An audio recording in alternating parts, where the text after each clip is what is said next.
Hello, everyone. Today we're going to be going over the acronym RACES. So, what you are going to do, I have the actual PowerPoint here, but then I'm going to go through this in a video, and you guys are just going to open up your student notes for RACES. So, as I open that up, this is yours. Each of you have your own copy. Anytime there is something that's highlighted in yellow, that means you need to look on the slide as I go through it, and you need to put that word into your actual slides if it's a highlighted part. So if I just show you one of your slides, if you look here, the R, the A, the C, the E, the S, what those stand for is all highlighted. That means that you need to complete that, and you need to type that in as we're going through that. Same thing for this one. Each of them has at least one or two on each of them that you are going to, again, type in as I go through the actual slides of the teacher slides. You're going to go through and you're going to type in the word that goes in that section that is highlighted. Okay, so if I go back to the actual Google Slides for teachers. So again, this is something that we're going to use throughout this year and even next year. This is something you can use throughout your entire high school career whenever it comes to writing and responding to literature. So what you're going to do, again, remember, make sure anytime there is a highlighted part on yours that you're writing down the correct word that goes in that space. So we wait for this to load. So again, races. We're not actually racing, but to go through here, we have races, okay? So again, this is a constructed response to a question, especially if you're asked like on the PSSAs or whenever you go into high school and you are asked to do a constructed response on the Keystone test. This is something that you can use to kind of set up your writing, okay? So we have R, which is restate the question.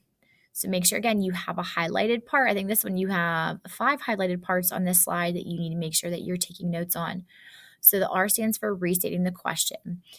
That does not mean we are taking that question and just copying it right down, okay? And we'll go through an example together. A is to answer the question, so you actually need to answer the question that you're being asked. C is citing evidence. We talked about theme and finding textual evidence for that theme this week.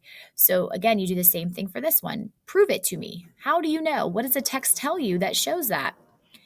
E is explain. That's explaining your evidence. This is usually the hardest part for students because you just really want to, a lot of students just want to put the evidence in their own words, which is great. You can do that, but we need to add a little bit more on going back to how does that prove your answer is correct?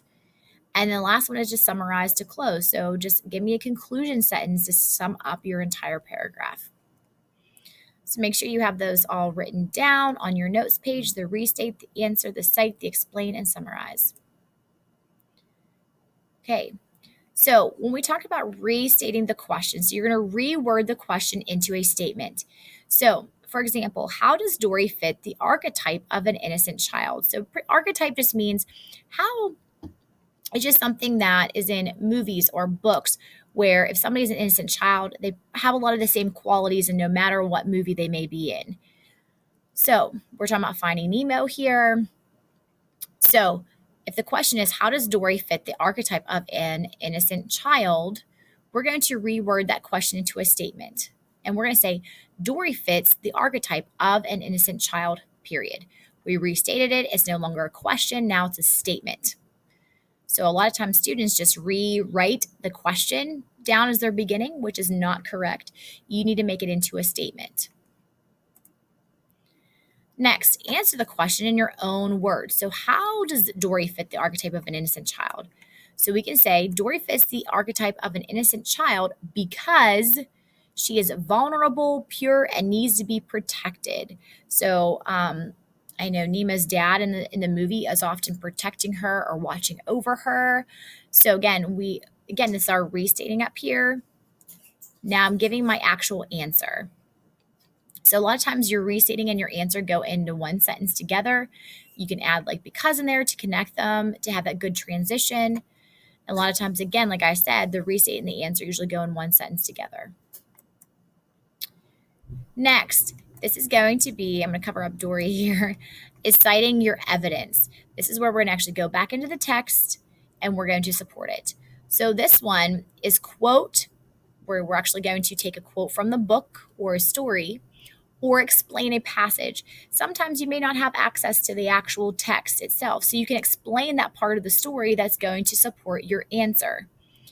For example, make sure that you're also introducing the quote or example. Tell me who said it, when it was said, what's it about. Make sure you include quotation marks and page numbers for those quotes. So that way, if as teachers, we want to go back and we want to make sure that you're doing it correctly, we can go back to the actual page number that you stated, or paragraph number, or line number if it's a poem, and we can figure out, oh, this is where they got that information.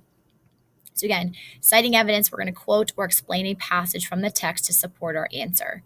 But we're not going to just throw it into our paragraph. We need to introduce it. So for example, you're going to introduce your quote. Remember who said it, when it was said, what's it about. For example, when Marlin, which is Nemo's dad, tells Dory he has to go on without her, that's who said it.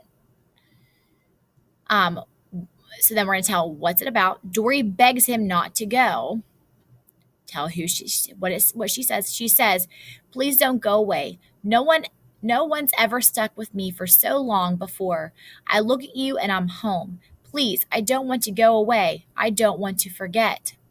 So again, what she is saying specifically from the movie is going to be in quotation marks. They're highlighted here for you so you can see them. We also have these ellipses, meaning we're just going to take bits and pieces of what she says. We put ellipses in when we're kind of getting rid of some stuff that we don't want in there. So that kind of like as a placeholder are these ellipses. Now, as you notice, we don't have a page number. We can't have a page number because this is taken from an actual movie. So you can't say, you might put a time there if you wanted to, but that's not necessary. We do require page numbers though, whenever you are taking it from a text. Next, we have to explain the evidence. How does your evidence help to answer the question? So how does what Dory says, how does that show that she's an innocent child? So we have here, Dory needs to be protected and is desperate for Marlin to help her. The audience doesn't want to see Marlin leave her alone because we know how vulnerable she is. Her memory loss makes her helpless. She is kind and pure, so we don't want anything to happen to her. So we kind of explain our answer in a sense and how that textual evidence proves that she is vulnerable, proves that she is kind and pure, proves that the audience, wants to make sure that, she doesn't leave Marlin. So again, a lot of times this is the hardest part. Usually it's 2 to 3 sentences to explain. If you explain in one sentence, it's probably not enough to back up your answer and explain your quote. And the last one is summarize your response and connect it back to the question. Kind of sum it all up. How does it go back to that question that was asked of you? For example, although she is an adult fish, Dory fits the innocent child archetype because the audience loves her and wants her to be safe. Okay, so we relate it back to our topic, sum up the entire thing that we were talking about. So ways to end your summary. These are kind of generic ways. They're easier ways to do this, to writing a summary. So these aren't necessarily the best ways to do it, but these are ways as you're getting started with this races activity and races and understanding how to put this paragraph together. These ones are ones that you can use. As we move into 8th and 9th grade, we will transition to different ways to summarize our paragraphs, but these are some ways that you can do it. You can say this is why, or that is why, in conclusion, or these are some reasons. These are just a few suggestions you can use as we're just starting out writing the races paragraph. So if I was going to put this entire paragraph together, how does Dory fit the archetype of an innocent child? I have my R, which is highlighted in red, my A, my answer, which is highlighted in yellow. C was our citation. Again, we just took it right from that slide that we had, put it right in there. It's green.